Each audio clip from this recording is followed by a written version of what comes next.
I want to bring in our CBS News political director, John Dickerson, and the co-host of CBS This Morning, Norah O'Donnell, into the conversation. Norah, let me start with you. What did you hear in the debate so far? Well, Democrats said they wanted to let Joe Biden be Joe Biden, and he was that and more. He was pugnacious, he was combative, and he took Ryan at every turn. He tried to have the last word on every single issue, whether it was Libya, Iran, Afghanistan, taxes, Medicare. And I think the goal for Joe Biden was to play cleanup after last week's lackluster debate performance by President Obama. And that was his goal tonight. And he hit a lot of the key points that Obama failed to make in that last debate. What Vice President Biden had to do is act as a circuit breaker, essentially. The Romney campaign came out of that first debate in Denver last week with a great deal of momentum. And it was Biden's job to be a firewall, to break that momentum, John Dickerson. He did it for Democrats. I think Democrats are going to run this back on their TiVos and watch the greatest hits. He touched on the 47%. He talked about Detroit. He talked about the duplicity he sees in the Romney campaign. President Obama said his fault was that he was too polite. Joe Biden cannot be faulted for being too polite. There's an old line attributed to Bill Clinton that says the other guy can't talk if your fist is in his mouth. He was interrupting. He was prosecuting the case. I don't think independents are going to love that, but independents are going to make their choice and swing voters are going to make their choice on the top of the ticket. This was a message that Democrats will love, and so that will do something to stop that momentum for this campaign. One of the things the president was criticized for by many in the debate in Denver was not bringing up that secretly recorded moment during a Romney fundraiser in which Mr. Romney said 47% of Americans don't pay income taxes, and therefore it was not his job to care about them. He would never persuade them. The president didn't bring that up, but Vice President Biden was more than happy to tonight. And let's have a look at that exchange. For a guy who says 47% of the American people are unwilling to take responsibility for their own lives. My friend recently in a speech in Washington said 30% of the American people are takers.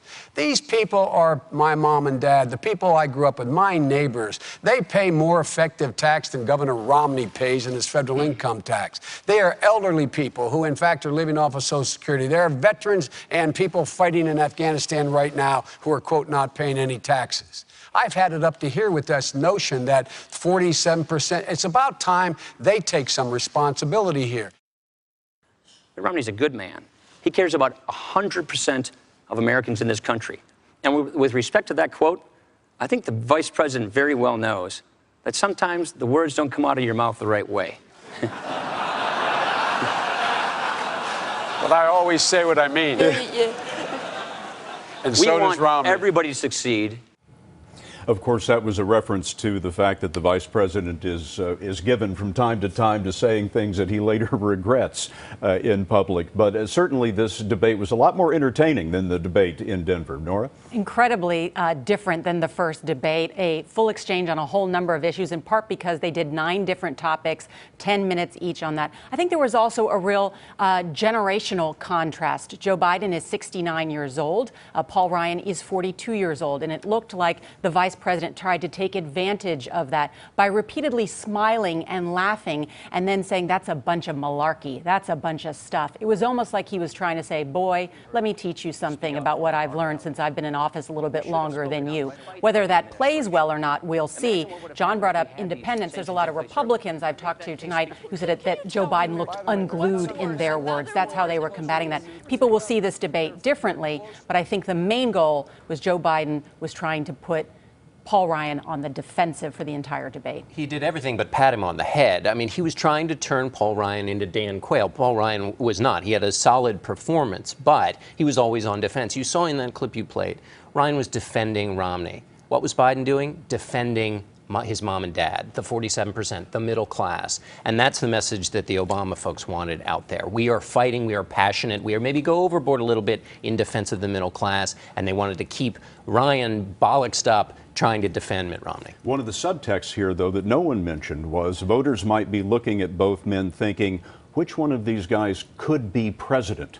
And that goes to Nora's point that Vice President Biden was sort of looking askance at Paul Ryan and sort of taking advantage of his youth. I think there's a downside potentially to that, though, is that the knock against the Clinton administration that the Romney people are trying to play on is that they're arrogant. They've gotten kind of lax. They've gotten settled with themselves. And this notion that kind of you can laugh off the things that could, for some voters, come across as a little bit too proud of yourself when you've presided over an economy that's this weak. Norah?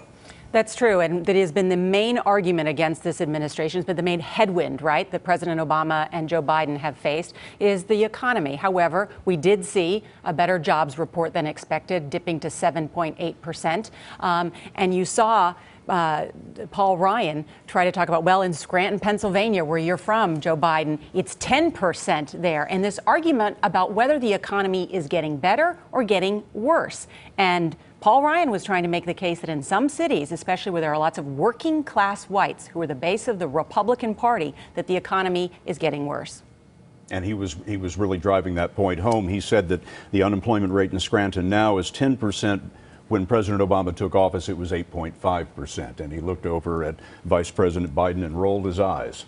That's right. You know, another thing that Vice President Biden did, again, always trying to take it back to the middle class, is when he would turn to the camera and look into the camera and inconsistent with this malarkey, he called it a bunch of stuff, talked about loose talk and slipshod. He looked to the camera and said, "Who do you trust?" And that was kind of the signature line that they want to take. Right. This is on television, right? People are watching this. And as you pointed out, Joe Biden looked into the camera and said, "Folks, who do you trust?" Multiple times when there was a back and forth over the facts of a certain issue. What Joe Biden was doing there was trying to capitalize on what we've seen in the polls, that most Americans think that Barack Obama understands the issues facing middle-class Americans more. And that trust issue, who do you trust? Because at the end of the day, Scott, when you go in and have to make that final vote, it is who do you trust more to be president of the United States? And that's why Biden, I think, tried that technique of looking into the camera directly.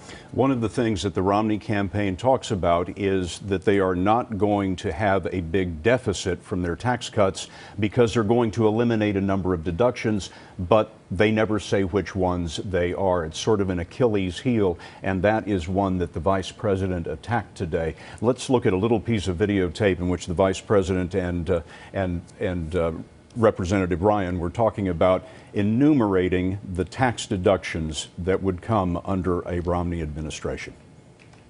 The only way you can find $5 trillion in loopholes is cut the mortgage deduction for middle-class people, cut the health care deduction for middle-class people, take away their ability to get a tax break to send their kids to college. That's why they arrive. Is he wrong about that? He is wrong about that. You can cut tax rates by 20% and still preserve these important preferences for middle-class taxpayers. Not mathematically possible. It is mathematically possible. It's been done before. It's precisely what we're proposing. It has never been done before. It's been done a couple of times, actually. It has never been Jack done Kennedy before. lowered tax rates, increased growth. Ronald Reagan. Now you're Jack Kennedy. Ronald Reagan. There's the Jack Kennedy line from the vice presidential debate in which Lloyd Bentsen told Dan Quayle that he was no Jack Kennedy. But right there was a very good example where you could see the vice president's technique. He was stepping on Ryan over and over. Every time Ryan got going on something, Biden would laugh, step on him, cut him off. He was being very aggressive. He was like the guy in the Barcalounger yelling at the TV while being involved in the debate itself, which, you know, comes across if you're trying to be the guy who's speaking to the middle class, that's the way it goes. But this question of math is quite crucial because this is, as Norah said, who do you trust when the hard math is being done? Both the president and Mitt Romney have said we've got to shrink this budget in a time of scarcity. Well, who's going to do that? Who's going to be in charge of that when the hard cutting has to get done?